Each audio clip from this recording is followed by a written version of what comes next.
Bonjour, je m'appelle Thomas, je fais partie de l'association Païdos. Je suis responsable de l'atelier des bricolos et en parallèle, je suis aussi adjoint de direction de l'association en général.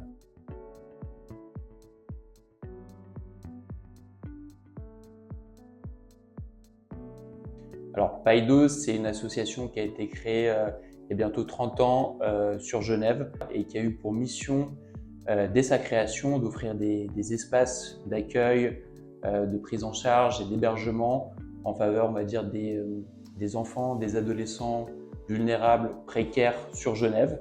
Donc c'est une association au cours de ses 30 années d'existence qui a monté, créé plusieurs programmes pour répondre à cette mission première qui était la sienne.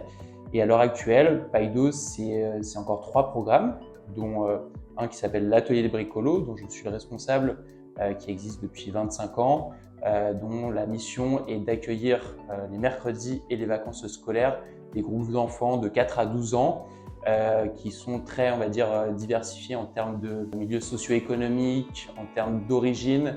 Nous, notre particularité, c'est de travailler avec beaucoup de centres d'hébergement genevois comme à l'Hospice Général ou d'autres structures sociales. Et du coup, d'accueillir ces enfants. Donc, on a beaucoup d'enfants issus de la migration. Et on est aussi ouvert à toute famille genevoise ou du canton qui veut inscrire ses enfants. Donc nous, ce qu'on favorise vraiment, c'est l'intégration, la mixité sociale, l'inclusion pour inculquer certaines valeurs aux enfants à leur âge, donc plutôt entre 4 et 12 ans. Ça, c'est le petit programme de Païdos, mais qui est un programme historique. On a un deuxième programme de Païdos qui s'appelle le CPPA, qui est un centre psychopédagogique pour adolescents. Donc on accueille des adolescents en rupture scolaire entre 12 et 18 ans qui sont des adolescents qui vont normalement au cycle à Genève, dans le canton, mais qui nous sont adressés ensuite par le DIP, le département de l'instruction publique, parce qu'ils sont tout simplement plus en cours, plus à l'école, et qu'ils ont besoin d'une structure adaptée pour leur prise en charge. Et nous, notre objectif avec nos équipes de travailleurs sociaux et de psy, c'est de leur redonner goût à une vie un peu sociale, leur redonner un rythme, les maintenir en termes de compétences scolaires, avec pour objectif qu'ils sortent de chez nous avec un projet ou qu'ils intègrent une formation qui leur convient, qu'ils arrêtent de rester chez eux et qu'ils se réinsèrent d'une manière ou d'une autre dans un projet. On a le centre d'hébergement qui s'appelle l'UMA, donc ça c'est le dernier programme qui a été créé en 2019 et qui accueille des familles sans abri, sans papier, sur Genève, donc des familles migrantes qui sont de passage ou qui espèrent s'installer ici et qui sont tout simplement à la rue. Actuellement, c'est 80 places et c'est tout simplement c'est de l'hébergement d'urgence. Donc, on leur fournit un toit, des repas et on les accompagne pendant une durée de 3 mois.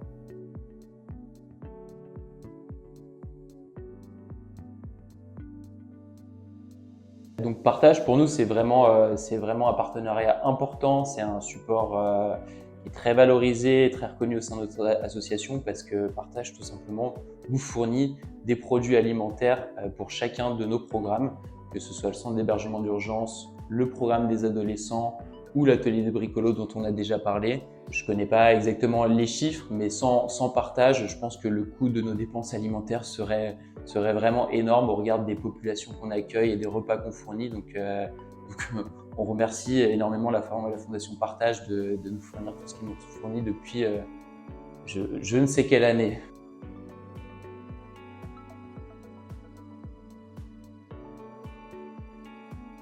Outre le fait de recevoir des denrées alimentaires et de simplement nourrir, on va dire, notre public, nos jeunes, nos enfants et nos familles, Partage nous permet aussi de créer des ateliers en lien avec la cuisine. C'est ce qu'on fait à l'atelier des bricolos, au programme du CPPA chez les jeunes et aussi au sein de l'UMA.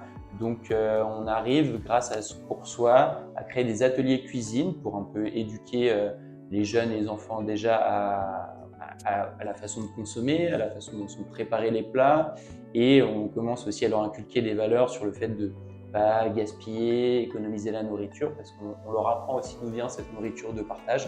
Donc pour nous, c'est aussi un outil qui nous permet de faire des ateliers ou des modules avec le public que l'on accueille, que l'on héberge.